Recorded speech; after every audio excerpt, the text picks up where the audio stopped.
Today's new word is digress. D-I-G-R-E-S-S. Digress.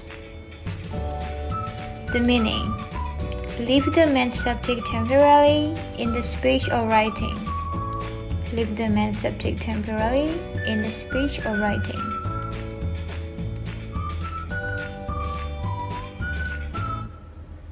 So what are the synonyms for digress? They are deviate, goof off, at a tangent, goof off at a tangent, diverge, turn aside, turn away, depart. Let's read some example here.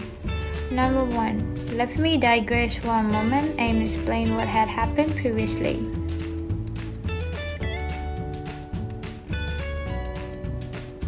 Number 2. His essay digress from the main subject. Let me digress for a moment and tell you a short story. 4. His essay digress from the main subject. Number 5. Do you mind if I digress for a moment?